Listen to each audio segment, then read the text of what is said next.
The prototype is truly a monster, possessing both an impressive height and tremendous strength.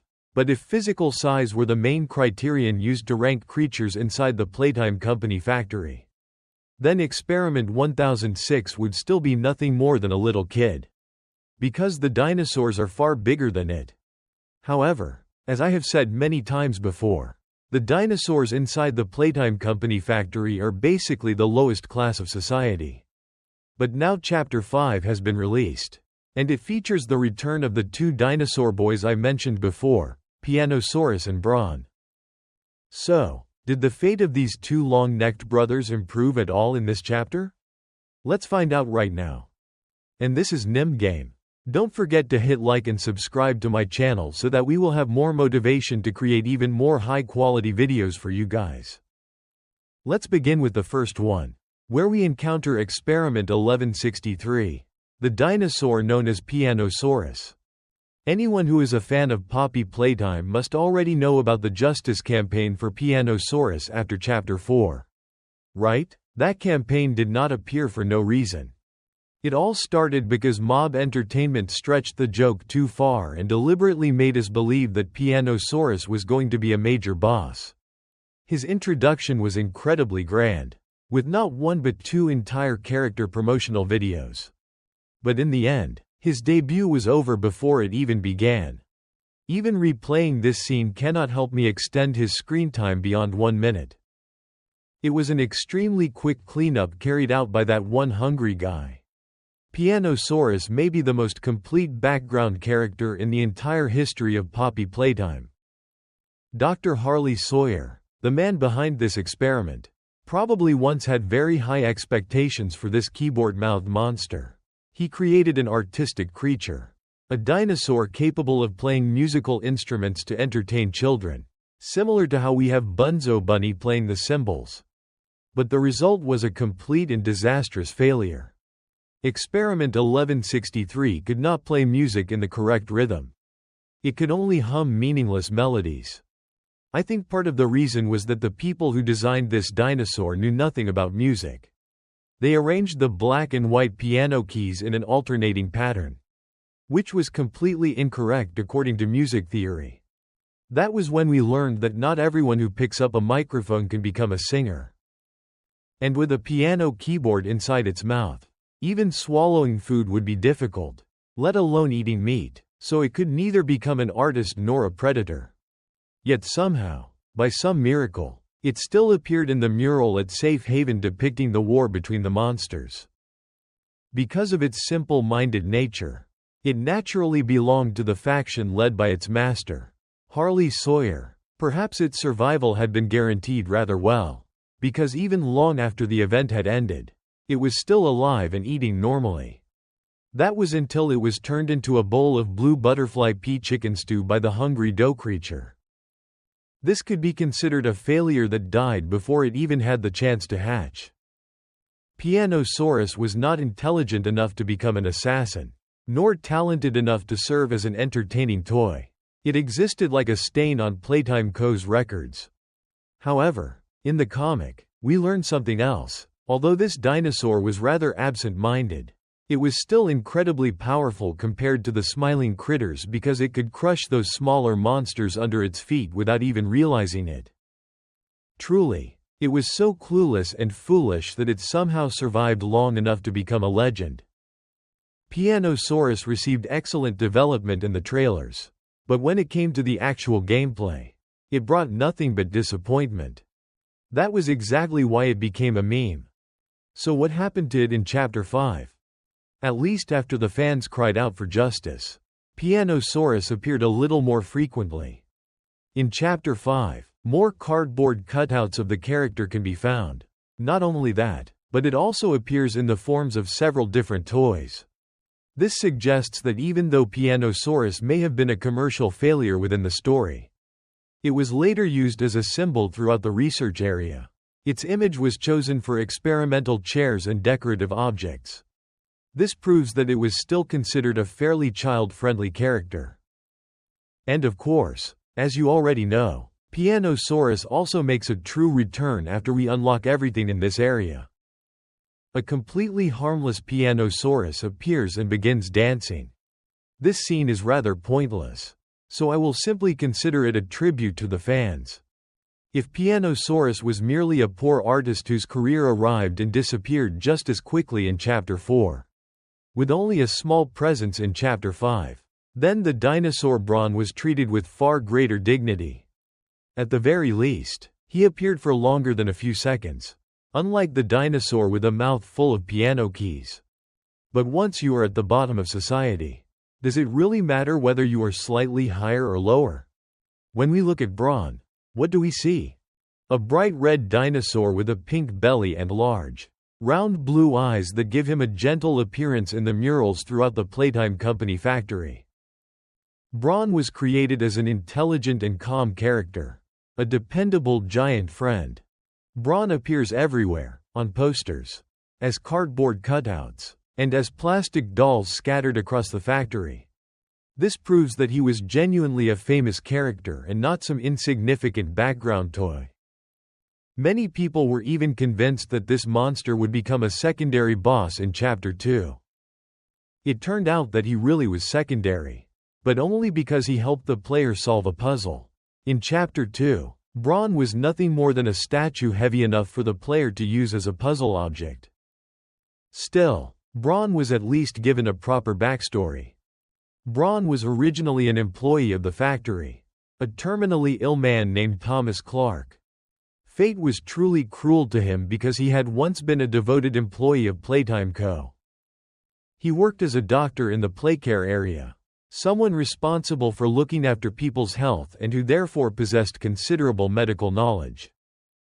But near the end of his life, he was defeated by fate after being diagnosed with terminal lung cancer. When people stand on the boundary between life and death, they often cling to anything that might help them survive. Because he wanted to continue living, Thomas voluntarily joined the Bigger Bodies initiative. This means that he already knew about those experiments beforehand. Whether he was actually a good doctor remains unknown. What we do know is that after his consciousness was transferred into Bron's dinosaur body, he was unable to adapt. And this is where the truly horrifying part of his story begins. The other toy monsters, which carried the souls of abused and resentful children, refused to accept him. Why? The explanation may be simple: he was an adult. Even if their memories had been erased or they had been brainwashed, the adults inside the factory were still enemies in their eyes. Those adults were part of the system that had tortured them. You probably already know what happened next. Bron was attacked by his own kind. The other toys lunged at him, clawing and tearing his body until it was so badly damaged that its original shape could no longer be recognized. The scientists then spent 12 hours performing surgery just to preserve the crippled life of the Bron dinosaur. Afterward, Bron was placed in isolation. He was a human soul rejected by both sides, abandoned by humans and monsters alike. He had barely become a dinosaur before his status dropped even lower than that of a dog. This is probably why Bron was not seen participating in the Hour of Joy. In reality, he may already have been beaten almost to death and turned into something resembling a bowl of bloody pudding. Thomas Bron no longer suffered from lung cancer, simply because he no longer had lungs with which to breathe. In the trailer, we can see the shattered remains of a Bron toy surrounded by red stains. This suggests that Bron may have been brutally destroyed before the player even arrived to settle the score.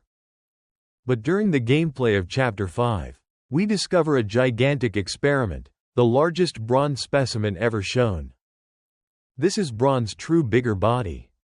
It is enormous and closely resembles the original toy version. Bron lies stretched across the floor of the boiler room, seemingly unable to move. Its most distinctive feature is a large opening on its underside, causing enormous amounts of stuffing to spill out. Around this opening, a group of smaller creatures can be seen fighting over the material and eating it. Anything Bron consumes eventually falls through its body.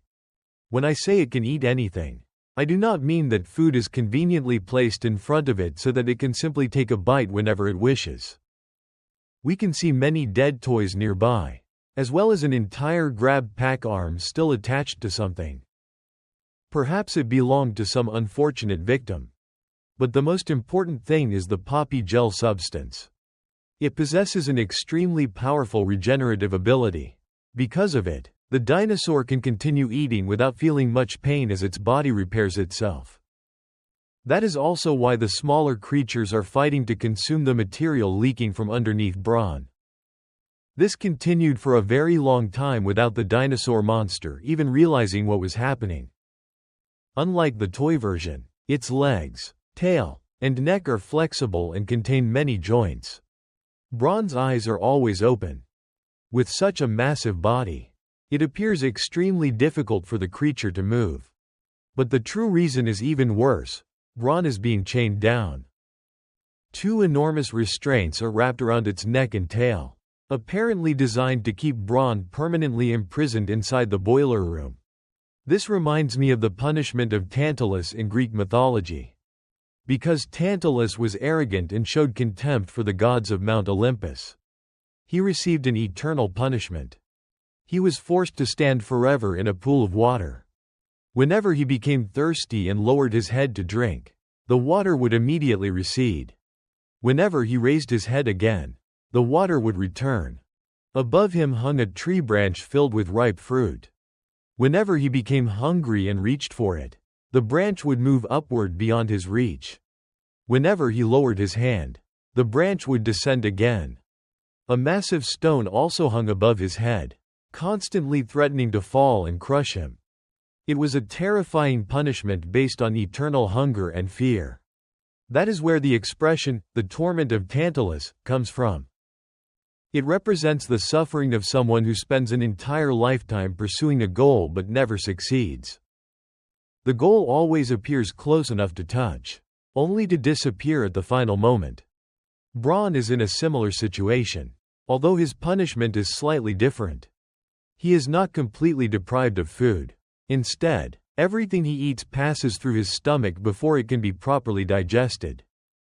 Before he can feel full, the creatures underneath steal and consume it. As a result, hunger constantly tears through his body, yet he remains unable to die. That is an incredibly cruel punishment. In reality, not every monster carrying an adult human consciousness was treated this way. Mommy Longlegs and Miss Delight both held important positions within the factory. Yet they still possessed territories of their own. Of course, neither of these characters originated from adult human souls, but they were still assigned important responsibilities throughout the factory. When the hour of joy occurred, they were not hated or rejected. On the contrary, they became leading figures in the monsters' uprising to reclaim their freedom. Therefore, their occupations were not the real problem. The true issue was the identity of the soul placed inside each toy. Lily experienced something similar. Although she had the appearance of a very cute doll, she was still abandoned inside her own enormous territory in Squish Street. This happened because her true identity made her an enemy of the toys. She was a butcher without a knife, someone who psychologically tormented the toys and brainwashed them. Although Thomas Clark's background has not been fully revealed, everything we have seen through the character of Brawn suggests that this doctor's soul may not have been completely innocent either. In conclusion, Brawn and Pianosaurus function as symbols of contrast. In nature, herbivorous dinosaurs are generally seen as gentle creatures. But inside Playtime Company, they were transformed into suffering, flesh-eating entities. And so, after 5 chapters, the monsters at the bottom of society remain trapped at the very bottom of their suffering. They are still the lowest class in this twisted society. Based on everything we have seen, I do not have much hope that these monsters will receive a higher position in the next chapter. Now that I think about it, Nimb Game is also at the bottom of society. So please hit like and subscribe to Nimb Game so that we can rise toward greater heights and create videos with even more views. Thank you, everyone, for listening. I will see you all again in the next video.